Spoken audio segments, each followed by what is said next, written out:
الذي خلق السماوات والأرض في 6 أيام ثم استوى على العرش সূরা আরাফ আয়াত 54 আল্লাহ রাব্বুল আলামিন বলেন আল্লাহ তো তিনি আল্লাযী খলাকাস সামাওয়াতি ওয়াল আরদা ফি 6 আইয়ামিন যে আল্লাহ সুবহানাহু ওয়া তাআলা আসমান এবং জমিন আসমান ও জমিনের মধ্যখানে যা কিছু আছে এই সমস্ত কিছু রব্বুল আলামিন মাত্র 6 দিনে সৃষ্টি করেছেন সুম্মাস্তাওয়া আলাল আরশ অতঃপর আল্লাহ রব্বুল আলামিন আরশের উপরে ইস্তাওয়া হয়েছেন।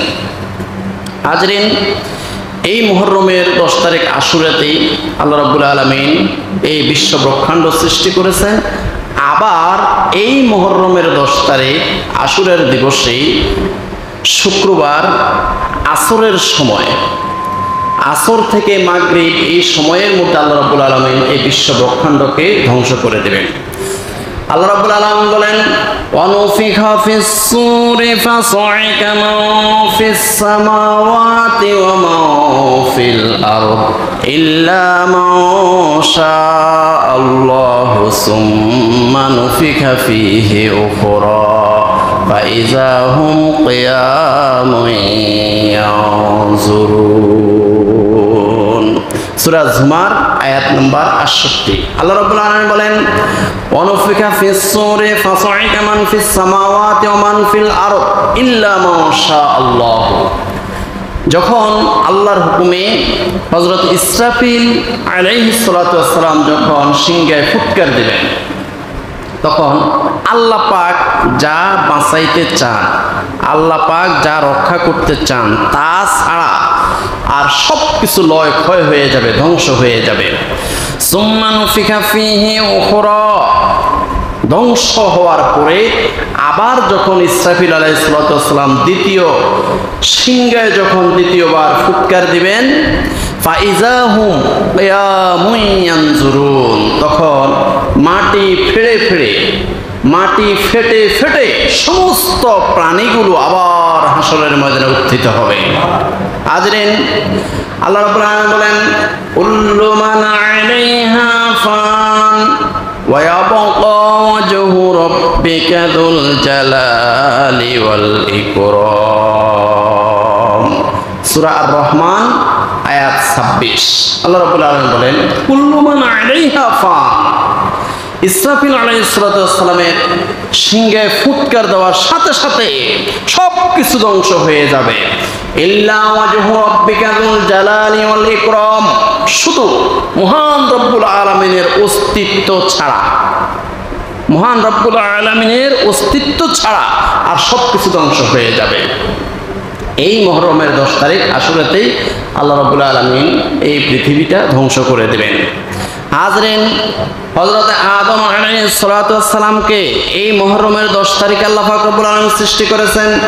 আল্লাহ রাব্বুল আলামিন বলেন ইয়া আইয়ুহান নাসুত্তাকু রাব্বাকুমুল্লাযী খালাকাকুম মিন নাফসিন ওয়াহিদা ওয়া খালাকা মিনহা যাওজাহা ওয়া বাথা মিনহুমা রিজালান কাসীরান ওয়া নিসা ওয়াত্তাকুল্লাহাল্লাযী তাসাআলুনা বিহি ওয়াল আরহাম ইন্নাল্লাহা কানা আলাইকুম রাকীবা।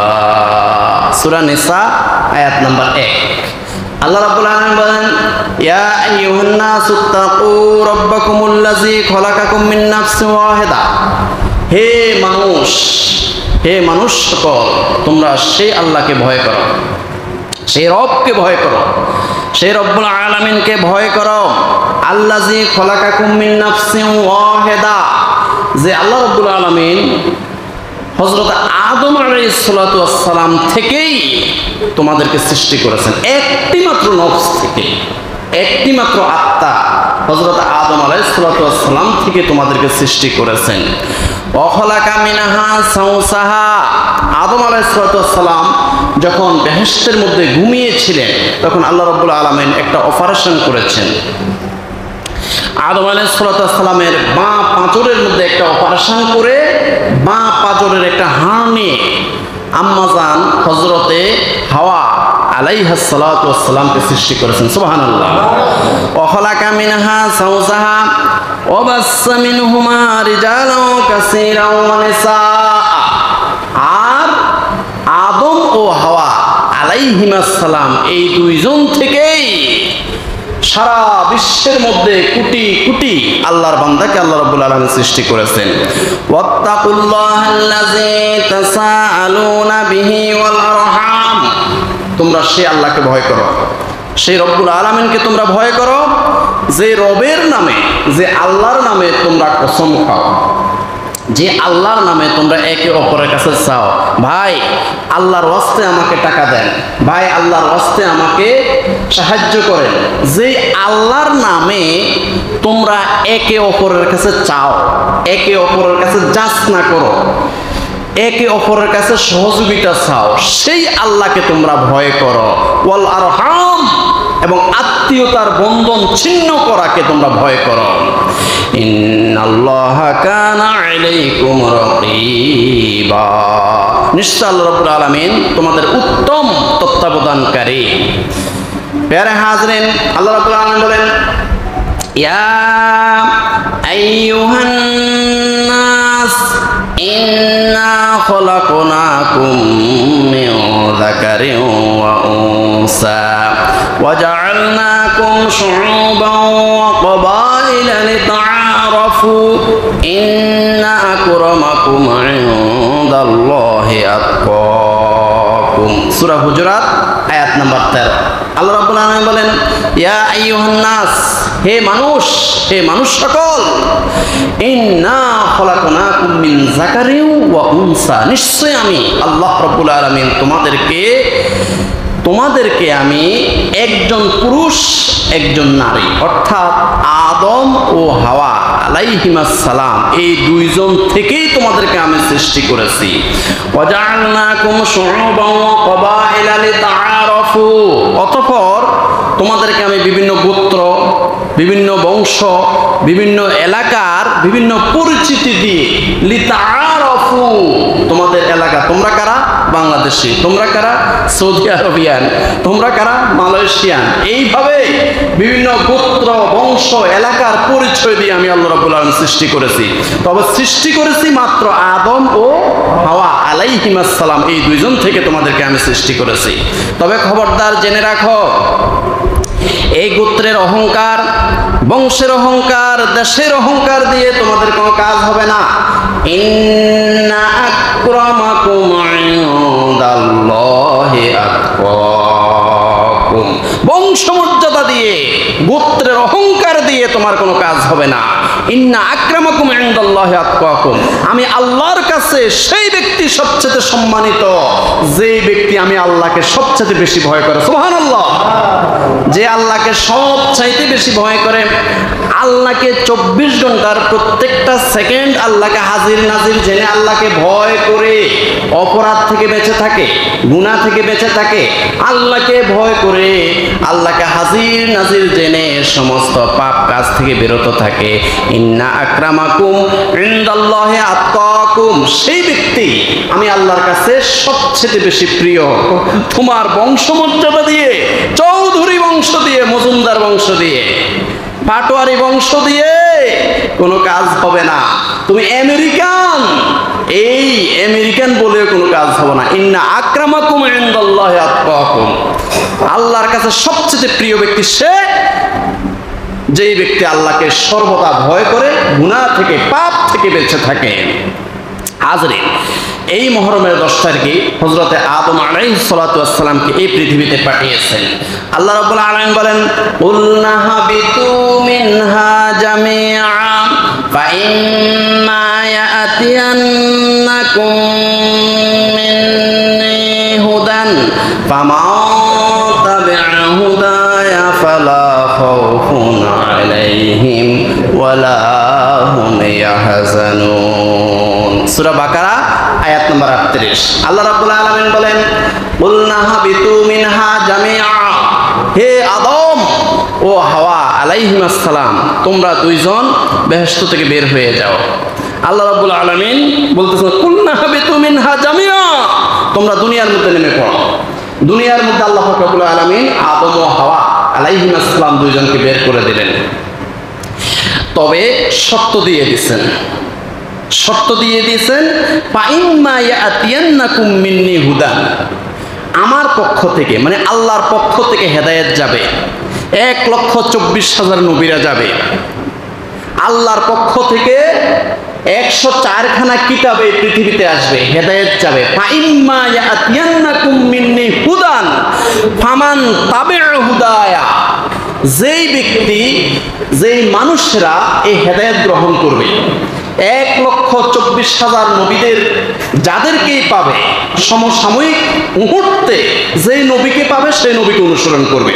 ফামান তাবিআ হুদায়া, ওই মুহূর্তে যে কিতাব নাজিল হয়েছে ওই কিতাবকে যারা অনুসরণ করবে, ফামান তাবিআ হুদায়া, যারা আমার এই হেদায়েত গ্রহণ করবে, ফালা খাউফুন আলাইহিম ওয়ালা হুম ইয়াহজানুন, তাদের কোনো ভয় নাই, তাদের কোনো চিন্তা নেই, তারা আবার এই জান্নাতে আসতে পারবে। যে জান্নাত থেকে আমি আল্লাহ বের করে দিলাম, যে জান্নাত থেকে আদম ও হাওয়া আলাইহিস সালাম দুইজনকে আমি আল্লাহ বের করে দিলাম, সেই জান্নাতটাই হলো তাদের মূল বাড়ি, সেই জান্নাতটাই আসলে তাদের বাড়ি। আসল বাড়ি মানে যেখানে কোনো সমস্যা নেই, যেখানে ভয় নাই, যেখানে কষ্ট নাই, যেখানে কোনো বিভিন্ন সমস্যার সম্মুখীন হতে হয় না, এটাকে বলে আসল বাড়ি। জান্নাত মানুষের আসল বাড়ি। জান্নাত মানুষের আসল বাড়ি মানে জান্নাতে কোনো প্রস্রাব হবে না, জান্নাতে কোনো পায়খানা হবে না। সুবহানাল্লাহ বলেন। জান্নাতের মধ্যে কোনো কষ্ট পাবে না, জান্নাতের মধ্যে কোনো অ্যাক্সিডেন্ট নাই, জান্নাতের মধ্যে ক্যান্সার রোগ নাই, জান্নাতের মধ্যে টিউমার রোগ নাই, জান্নাতের মধ্যে ফুসফুস ক্যান্সার নাই, জান্নাতের মধ্যে কোনো রোগ সুখ নাই, জান্নাতের মধ্যে শুধু সুখ আর সুখ। এটাই হলো আসল বাড়ি।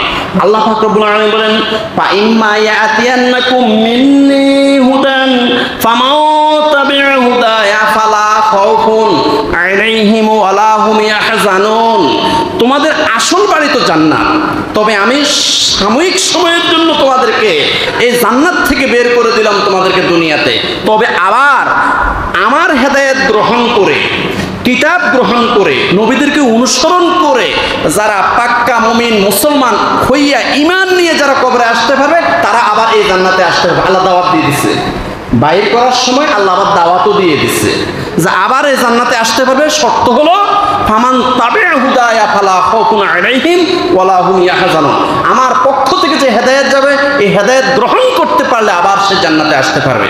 এখন জান্নাত যে আমাদের আসল বাড়ি, এটা বৈজ্ঞানিক ব্যাখ্যা তো আমাদের জানা দরকার। আমরা তো কোরআন থেকে জানলাম আসল বাড়ি কোথায়, আসল বাড়ি হলো জান্নাত। এখন বৈজ্ঞানিক ব্যাখ্যা কি? এখন বিজ্ঞানীরা তো ওরা চেষ্টা করতেছে, প্রতিটা বিষয় নিয়ে চেষ্টা করতেছে যে আসলে ইসলামের এই বিধি বিধানগুলো যে কেন করা হলো। যেমন মনে করেন তারা বাহির করতেছে যে মুসলমানরা যে বসে বসে প্রস্রাব করে, এটার কারণটা কি? এটা কারণ তারা বের করেছে, দাঁড়িয়ে প্রস্রাব করলে পৌরুষত্ব চলে যায়, আর বসে প্রস্রাব করলে ওই পৌরুষত্ব যায় না, এটা তারা বের করেছে। এখন বিজ্ঞানীরা চিন্তা করলো যে মানুষ এই দুনিয়ার মধ্যে শান্তি পায় না কেন? কোটি কোটি মিলিয়ন বিলিয়ন টাকার মালিক, এরপর শান্তি নেই। এখান থেকে ক্যান্সার হয়ে রয়েছে, বউ অ্যাক্সিডেন্ট হয়ে গেছে, মাইয়া ফালাই গেছে, কি শুধু অশান্তি আর অশান্তি। কথা বলতে কি না, শুধু অশান্তি আর অশান্তি, শুধু অশান্তি। মানুষ দুনিয়ার মধ্যে জাহাজের মালিক হয়, এরপর শান্তি নেই। এর হেলিকপ্টারের মালিক হয়, এরপর শান্তি নাই। কোটি কোটি টাকার মালিক হয়, শান্তি নাই। টাইলসের রুম, এসি রুম, সব কিছু আছে, কিন্তু শান্তি নাই। এখন মানুষ দুনিয়ার মধ্যে শান্তি পায় না কেন? এরপরে তারা সর্বশেষ চূড়ান্ত সিদ্ধান্ত নিতে বাধ্য হয়েছে, এই পৃথিবী মানুষের আসল বাসস্থান নয়, আসল বাসস্থান নয়। এই পৃথিবী তাদের মানুষের জন্য আসল বাসস্থান নয়। এই পৃথিবীর যেই আবহাওয়া, যে ক্লাইমেট, ওয়েদার, এগুলো পরিপূর্ণভাবে মানুষের এই দেহের সাথে, মানুষের যে একটা কাঠামো, এই কাঠামোর সাথে 100% প্রযোজ্য নয়। এখন তাহলে এই কারণেই তো আসলে মানুষ শান্তি পায় না। এত কোটি টাকার মালিক হওয়ার পরেও সে অসুস্থ হয়ে যায়। 1000 কোটি টাকার মালিক, এরপর সকালে একটা টুস্ট বিস্কুট খায়, রাত্রে মাত্র 1 কাপ দুধ খায়, শেষ। অথচ 1000 কোটি টাকার মালিক, কোটি কোটি টাকার খাদ্য আছে কিন্তু খাইতে পারে না, এত অসুস্থ। এখন কারণটা কি? এই পৃথিবীটা আসলে মূলত মানুষের থাকার জায়গা নয়। এখন গবেষণা করতে করতে সকল বই পুস্তক শেষ করে ফেলেছে, মানুষের আসলে থাকার জায়গা কোথায়, মানুষের থাকার জায়গাটা কোথায়, যে এই পৃথিবীতে 1000 কোটি টাকার মালিক হওয়ার পরেও মানুষ শান্তি পায় না। তাহলে এই জায়গাটা, এই পৃথিবীটা মানুষের থাকার জায়গা নয়, আসল বাড়ি নয়। এখন মানুষের আসল বাড়ি কোথায়? সব বই পুস্তক কিতাবাদি পড়তে পড়তে অবশেষে আসছে কোরআনের বাড়িতে। এই কোরআনের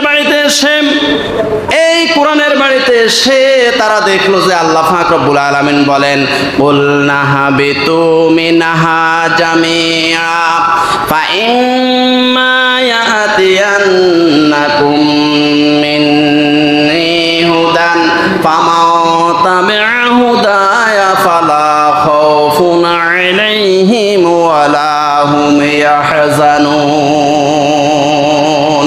সূরা বাকারা আয়াত নাম্বার 38। এই আয়াতের মধ্যে তারা পেয়ে গেল যে মানুষের আসল বাড়ি হলো জান্নাতে। সুবহানাল্লাহ বলেন। আসল বাড়ি হলো জান্নাতে। সে জান্নাত থেকে আদম ও হাওয়া আলাইহিমাস সালামকে দুনিয়াতে পাঠানোর সময় দাওয়াত দিয়ে দিয়েছে যে আমার পক্ষ থেকে যখন হেদায়েত যাবে, এই হেদায়েত যারা গ্রহণ করবে তারা আবার সে জান্নাতে প্রবেশ করতে পারবে। সুবহানাল্লাহ। প্যারা হাজরিন, এই মুহররমের 10 তারিখে হযরতে আদম আলাইহিস সালাতু ওয়াস সালামের দোয়া কবুল হয়েছে। আল্লাহ পাক রব্বুল আলামিন বলেন, ফাতালাক্কা আদামু মির রাব্বিহি কালিমাতিন ফাতাবা আলাইহি ইন্নাহু হুয়াত তাওয়াবুর রহিম। সূরা বাকারা আয়াত নম্বর 37। আল্লাহ রাব্বুল আলামিন বলেন, আদম ও হাওয়া আলাইহিমাস সালাম এই দুনিয়ার মধ্যে এসে অজস্র কান্নাকাটি করেছেন, অঝরে কান্নাকাটি করেছেন। অবশেষে আল্লাহ রাব্বুল আলামিন কি করেছেন? ফাতালাক্কা আদামু মির রাব্বিহি কালিমাতিন। আল্লাহ রাব্বুল আলামিন একটা দোয়া শিখিয়ে দিয়েছেন। আল্লাহ রাব্বুল আলামিন আদম ও হাওয়া আলাইহিমাস সালামকে একটা দোয়া শিখিয়ে দিয়েছেন, কিছু কালিমা শিক্ষা দিয়ে দিয়েছেন। ফাতালাক্কা আদামু মির রাব্বিহি কালিমাতিন ফাতাবা আলাইহি। অতঃপর আদম ও হাওয়া আলাইহিমাস সালাম যখন দোয়াটা পড়েছে, আল্লাহর কাছে যখন তওবা করেছে, কালিমাগুলো যখন পাঠ করেছে, তখন আল্লাহ পাক রব্বুল আলামিন ওনাদের তওবা কবুল করে নিয়েছেন, ওনাদের দোয়া কবুল করে নিয়েছেন। ইন্নাহু হুয়াত তাওয়াবুর রহিম। নিশ্চয় আল্লাহ রাব্বুল আলামিন তওবা কবুলকারী, তিনি অত্যন্ত দয়ালু। এখন দোয়াটা কোথায় আছে? দোয়াটা আছে সূরা আরাফের 23 নম্বর আয়াতের মধ্যে দোয়াটা আছে, ওয়ালা রব্বানা যালামনা আনফুসানা ওয়া ইল্লাম তাগফির লানা ওয়া তারহামনা লানাকুনান্না মিনাল খাসিরিন। সূরা আরাফ আয়াত নম্বর 23। দোয়াটা ওইখানে আছে যে আল্লাহ রাব্বুল আলামিন যে দোয়াটা শিখিয়ে দিয়েছেন, দোয়াটা হলো যে রব্বানা, হে আমাদের মালিক, ও আমাদের রব, ও আমাদের প্রভু, যালামনা আনফুসানা, আমরা আমাদের নফসের উপরে জুলুম করেছি, ওয়া ইল্লাম তাগফির লানা, আল্লাহ তুমি যদি ক্ষমা না করো, ওয়া তারহামনা, তুমি যদি দয়া না করো, লানাকুনান্না মিনাল খাসিরিন, জাহান্নামের কালো কালো ধাও ধাও করা অগ্নিকুণ্ডলিতে জ্বলে পুড়ে ছারখার হয়ে যাব। এই দোয়াটা করার সাথে সাথে আল্লাহ রাব্বুল আলামিন এই মুহররমের 10 তারিখে ওনাদের দোয়া কবুল করে নিয়েছেন। সুবহানাল্লাহ। হাজরিন, হযরত ইব্রাহিম আলাইহিস সালাতু ওয়াস সালামকে যখন অগ্নিকুণ্ডলিতে নিক্ষেপ করলাম, অগ্নিকুণ্ডলিতে নিক্ষেপ করার পরে হযরত জিবরাইল আলাইহিস সালাতু ওয়াস সালাম সাহায্যের জন্য এসেছিলেন। জিবরাইল আলাইহিস সালাম বললেন, হুজুর আপনার কোনো সাহায্য লাগবে না, একটু বলেন। আপনাকে তো অগ্নিকুণ্ডতে এক্ষুনি নিক্ষেপ করবে, একদম সরকির মধ্যে বেঁধে ফেলেছে, সবাই ঠেলা শুরু করছে, এক্ষুনি নিক্ষেপ করবে, আপনাকে কোনো সাহায্য করতে হবে কিনা? তখন ইব্রাহিম আলাইহিস সালাম বললেন, আমাকে খাওয়ায় কে? জিবরাইল আলাইহিস সালাম বলতেছে, আপনাকে আল্লাহ খাওয়ায়। আমাকে পান করায় কে? আল্লাহ আপনাকে পান করায়। তো আল্লাহ দেখতেছে না, আমাকে বানাইছে কে? আল্লাহ বানাইছে। এখন এই যে ইব্রাহিম আলাইহিস সালাম কথাগুলো বলেছেন, এগুলো আছে সূরা আশ-শুআরার ৭৮ থেকে ৮১ নম্বর আয়াতের মধ্যে এই কথাগুলো আছে। হযরতে ইব্রাহিম আলাইহিস সালাম বললেন, আল্লাযী খলাকানি ফাহুয়া ইয়াহদিন ওয়াল্লাযী হুয়া ইউতঈমুনি ওয়া ইয়াসকিন ওয়া ইযা মারিদতু ফাহুয়া ইয়াশফিন ওয়াল্লাযী ইউমীতুনি সুম্মা ইউহয়ীন। সূরা আশ-শুআরা আয়াত ৭৮ থেকে ৮১। হযরতে ইব্রাহিম আলাইহিস সালাম বললেন, আল্লাযী খলাকানি ফাহুয়া ইয়াহদিন, যেই আল্লাহ আমাকে সৃষ্টি করেছে সেই আল্লাহই আমাকে পথ দেখায়। সুবহানাল্লাহ বলেন। ওয়াল্লাযী হুয়া ইউতঈমুনি ওয়া ইয়াসকিন, যেই আল্লাহ আমাকে খাওয়ায় সেই আল্লাহ আমাকে পানি পান করায়। ওয়া ইযা মারিদতু ফাহুয়া ইয়াশফিন, আমি যখন অসুস্থ হয়ে যাই সেই আল্লাহ আমাকে সুস্থ করে দেন। সুবহানাল্লাহ। ওয়াল্লাযী ইউমীতুনি সুম্মা ইউহয়ীন, সেই আল্লাহই তো মৃত্যু দান করেন, সেই আল্লাহ আবার পুনরুত্থান দিবসে আবার জীবিত করবেন। সুবহানাল্লাহ। এখন জিবরাইল আলাইহিস সালাম লজ্জিত হয়ে গেলেন, সাহায্য করতে এসে লজ্জিত হয়ে গেলেন। তখন ইব্রাহিম আলাইহিস সালাম আল্লাহর কাছে একটা দোয়া করলেন, রব্বানা আলাইকা তাওয়াক্কালনা ওয়া ইলাইকা আনাবনা ওয়া ইলাইকাল মাসীর। সূরা মুমতাহানা আয়াত নাম্বার ৪। তখন ইব্রাহিম আলাইহিস সালাম আল্লাহর কাছে এই দোয়াটা করেছে। কি বলেছে? রব্বানা আলাইকা তাওয়াক্কালনা, আল্লাহ আমি তো একমাত্র আপনার উপরে নির্ভর করি। সুবহানাল্লাহ বলেন। আপনার উপরেই তো আমি ভরসা করি। ওয়া ইলাইকা আনাবনা, আমি তো সব সময় আপনার অভিমুখী থাকি, আমি অন্য কোনো অভিমুখী হই না, আমি অন্য কোনো দিকে মুখ ফিরাই না, শুধু আপনার দিকেই আমি মুখ ফিরাইয়া থাকি। সুবহানাল্লাহ। ওয়া ইলাইকাল মাসীর, আর একদিন তো আপনার কাছে প্রত্যাবর্তিত হতে হবে। এই দোয়াটা করার সাথে সাথে আল্লাহ রাব্বুল আলামিন এত বেশি খুশি হয়ে গেছেন, সাথে সাথে আল্লাহ রাব্বুল আলামিন ঘোষণা করলেন, কুলনা ইয়া নারু কুনি বারদাও ওয়া সালামান আলা ইব্রাহিম। সূরা আম্বিয়া আয়াত নম্বর 69। আল্লাহ রাব্বুল আলামিন সাথে সাথে খুশি হয়ে আগুনকে ডাক দিলেন, এই আগুন, কুলনা ইয়া নার কুনি বারদাও ওয়া সালামান আলা ইব্রাহিম, আমার বন্ধু আমার খলিল ইব্রাহিম আলাইহিস সালামের জন্য তুমি নাতিশীতোষ্ণ এয়ার কন্ডিশন হয়ে যাও। সুবহানাল্লাহ। আর 40 দিন 40 রাত সেই অগ্নিকুণ্ডলিতে থাকার পরে 40 দিন পরে যখন বের হলেন, তখন দেখা গেল যে হযরতে ইব্রাহিম আলাইহিস সালামের একটা পশম নষ্ট হয় নাই। এখন যেদিন অগ্নিকুণ্ডলী থেকে বের হয়েছেন সেই দিন ছিল মুহররমের 10 তারিখ, আশুরার দিবস। সুবহানাল্লাহ। বের হয়ে তিনি একটা ভাষণ দিলেন। ভাষণটা হলো, ওয়াকালা ইন্নী যাহিবুন ইলা রাব্বি সায়াহাদিন। সূরা সাফফাত আয়াত নম্বর 99।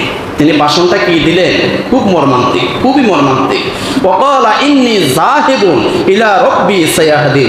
ও বেবিলনবাসী, ও বেবিলনবাসী, ও আমার এলাকাবাসী, ও আমার গ্রামবাসী, ও আমার দেশবাসী, শোনো। ওয়াকালা ইন্নী যাহিবুন, আমি চললাম, আমি তোমাদের এই বেবিলনে আর থাকবো না, আমি আর থাকবো না। তোমরা আমাকে অগ্নিকুণ্ডলিতে নিক্ষেপ করেছ, এই বেবিলন শহরে আমি আর থাকবো না। ওয়াকালা ইন্নী যাহিবুন ইলা রাব্বি সায়াহদিন। আমার আল্লাহ আমাকে যেই দিকে পথ দেখায় আমি সেই দিকে রওনা দিলাম। যাইতে যাইতে শাম দেশে চলে গেছেন। পেরে হাজরিন, তো এই মুহররমের 10 তারিখেই আরো অনেক অনেক ঘটনা হয়েছে। 2000 নবীদের দোয়া এই মুহররমের 10 তারিখ কবুল হয়েছে। সুবহানাল্লাহ। হযরতে ইউনুস আলাইহিস সালাতু ওয়াস সালাম উনি এলাকাবাসীকে দাওয়াত দিচ্ছেন, কবুল করে না, একদম কবুল করে না। ইউনুস আলাইহিস সালামকে শুধু মারে। ইউনুস আলাইহিস সালাতু ওয়াস সালাম অবশেষে বললেন যে আমার দাওয়াত তোমরা কবুল করতেছো না, আল্লাহর পথে আসতেছো না, আল্লাহর কিতাবের দিকে তোমরা আসতেছো না, আল্লাহর হুকুম তোমরা অমান্য করতেছো, ঠিক আছে আল্লাহর গজব তোমাদের উপরে পড়বে, আমি এলাকা ত্যাগ করলাম। এই কথা বলে উনি এলাকা ত্যাগ করে একটু অনতি দূরে গেলেন। যাওয়ার পরেই আকাশ অন্ধকারচ্ছন্ন হয়ে গেল, আল্লাহর গজব আসা শুরু করছে। ঠিক এই মুহূর্তে ইউনুস আলাইহিস সালামের সবগুলো উম্মত, সবগুলো এলাকাবাসী একটা মাঠে চলে গেল। ময়দানে গিয়া তারা তওবা করেছে। তওবা করে আল্লাহর কাছে বলতেছে, আল্লাহ আমরা ভুল করেছি, আমরা ইউনুস আলাইহিস সালামের সাথে বেয়াদবি করে ভুল করেছি, আমরা তওবা করলাম, আপনি আমাদের তওবা কবুল করেন, আমরা ঈমান আনলাম। আল্লাহ পাক রব্বুল আলামিন তো সবচেয়ে দয়ালু, সবচেয়ে বড় দয়ালু কে? আল্লাহ।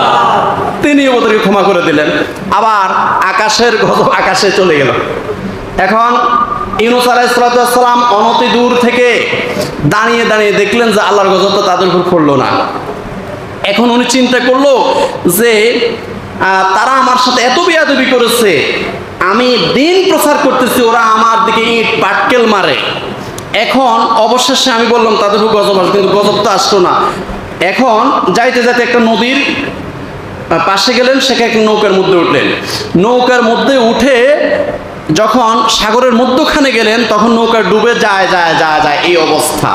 ঠিক এই মুহূর্তে নৌকার মাঝি লটারি করলো বা টস করলো, এখানে যেই ব্যক্তি, এখানে আমার কাস্টমারের মধ্যে, প্যাসেঞ্জারের মধ্যে যেই প্যাসেঞ্জার মালিকের অনুমতি ছাড়া এসেছে, ওই ব্যক্তির কারণে আমার নৌকাটা ডুবে যাচ্ছে। এখন সে এই কথা বলে সে টস করতেছে, বারবার ইউনুস আলাইহিস সালামের নাম ওঠে। এখন নৌকার মাঝি তো ইউনুস আলাইহিস সালামকে চেনে, উনি একজন নবী মানুষ, ভদ্র মানুষ, কখনো গুনাহ করে নাই, পাপ করে নাই, হ্যাঁ উনি খুব ভালো পরোপকারী, উনি খুব সৎ ন্যায়পরায়ণ, ওনাকে কিভাবে পানির মধ্যে ফেলি। এখন বারবার টস যতবারই করে ততবারই ইউনুস আলাইহিস সালামের নাম ওঠে। অবশেষে ইউনুস আলাইহিস সালাম বললেন যে আর টর্চ করিল না, আমাকেই ফেলে দাও, কারণ আমার মালিক হলেন কে? আল্লাহ। আমি আল্লাহর অনুমতি ছাড়াই আমি এলাকা ত্যাগ করতে চেয়েছিলাম, তাই আমি আমার মালিকের হুকুম ছাড়া আমি এখানে এসেছি চলে যাওয়ার জন্য, এলাকা ত্যাগ করার জন্য, আমাকেই ফেলে দাও। ইউনুস আলাইহিস সালাম যখন ফেলে দিল তখন একটা তিমি মাছ খেয়ে একদম সাগরের তলদেশে চলে গেল। এখন তলদেশে চলে যাওয়ার পরে এখানে 3টা অন্ধকার, কোরআনে আসছে 3টা অন্ধকার। একটা হলো যে মাছের পেটের অন্ধকার, তখন ছিল রাত্রির অন্ধকার, এবং গভীর তলদেশ পানির একটা অন্ধকার। 3টা তলদেশের একদম প্রকোষ্ঠ থেকে ইউনুস আলাইহিস সালাম আল্লাহকে ডাক দিলেন, লা ইলাহা ইল্লা আনতা সুবহানাকা ইন্নী কুনতু মিনাজ জালিমিন। ফাস্তাজাবনা লাহুম ওয়া নাজ্জাইনাহু মিনাল গাম্মি ওয়া কাযালিকা নুজিল মুমিনিন। সূরা আম্বিয়া আয়াত 87-88।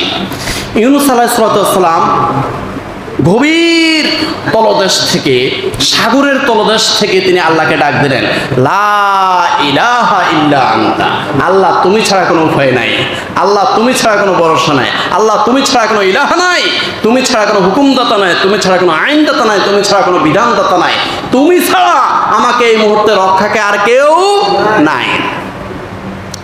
লা ইলাহা ইল্লা আনতা সুবহানাকা, আল্লাহ তুমি মহাপবিত্র, ইন্নী কুনতু মিনাজ জালিমিন। উনি নিজেকে একদম ছোট করে দিয়ে বলতেছেন, আল্লাহ আমি জালেমদের অন্তর্ভুক্ত হয়ে গেছে, একদম ছোট করে দিয়ে বললেন।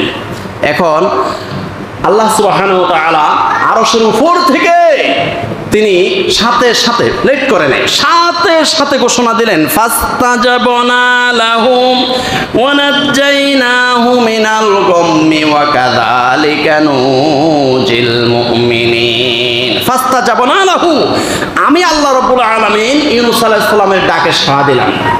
ওয়া নাজ্জাইনাহু মিনাল গাম্মি, তিনটা অন্ধকারের প্রকোষ্ঠ থেকে আমি ইউনূস আলাইহিস সালামকে নাজাত দিয়ে দিলাম। সুবহানাল্লাহ।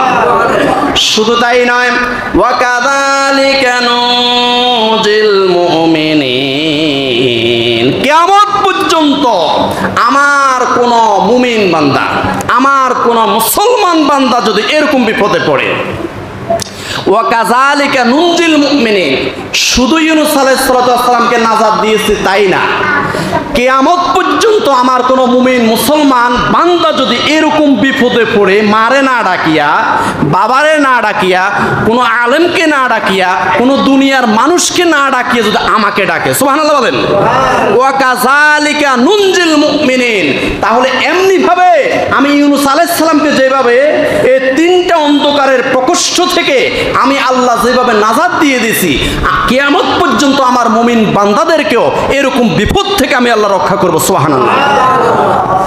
ভালো করে খেয়াল করেন, একসাথে যখন সবাই একসাথে মুনাজাত করে, একসাথে দোয়া করে, এই দোয়াটার অ্যাকশন কম হয় না বেশি হয়?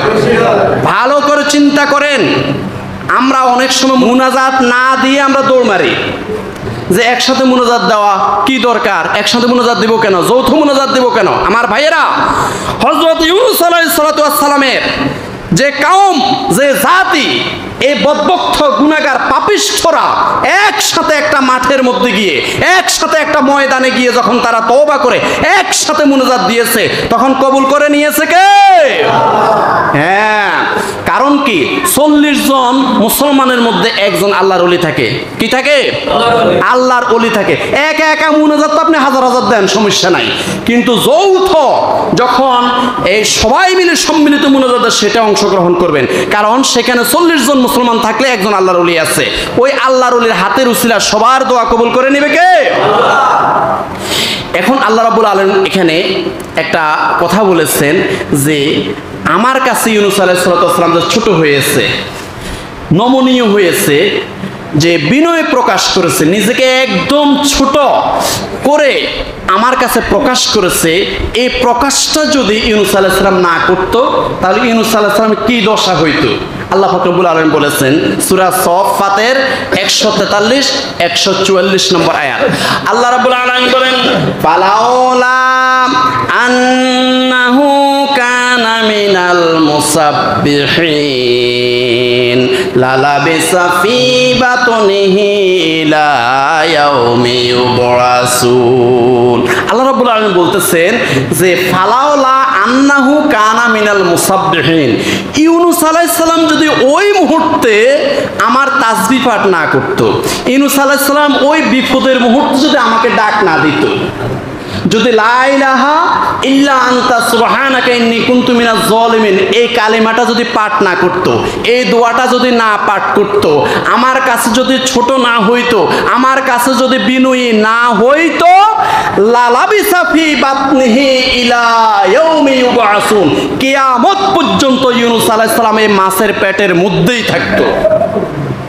বুঝে আসছে এই কথা? এটা আছে সূরা সাফফাতের 143 144 নম্বর আয়াত। তো এখন এখান থেকে আরেকটা মাসালা হলো, আমরা যখনই বিপদে পড়ব, আমরা সর্বপ্রথম আমরা ডাক দিব কাকে? আল্লাহকে।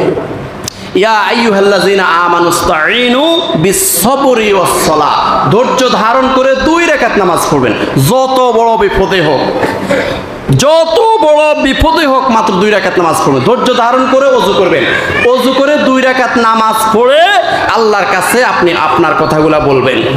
আপনি বাংলা ভাষায় বলেন, কোনো সমস্যা নাই। আল্লাহ বাংলা ভাষা বুঝেন না বুঝেন না, অতএব আপনার ভাষায় আল্লাহকে ডাক দেন। 2 রাকাত নফল নামাজ পড়ে আল্লাহর কাছে বলেন, ইয়া আইয়ুহাল্লাযিনা আমানুস্তাঈনু বিস-সাবরি ওয়াস-সালাহ, তোমরা যখন বিপদে পড়ে যাও হে মুমিন মুসলমানরা, তোমরা 1 নম্বরে ইয়া আইয়ুহাল্লাযিনা আমানুস্তাঈনু, আমি আল্লাহর কাছে তোমরা সাহায্য চাও, বিসবরে, ধৈর্য ধারণ করো, ওয়াসসালাহ, মাত্র 2 রাকাত নফল নামাজ পড়ে আমার কাছে সাহায্য চাও, তাহলে সাথে সাথে সাহায্য করবে কে?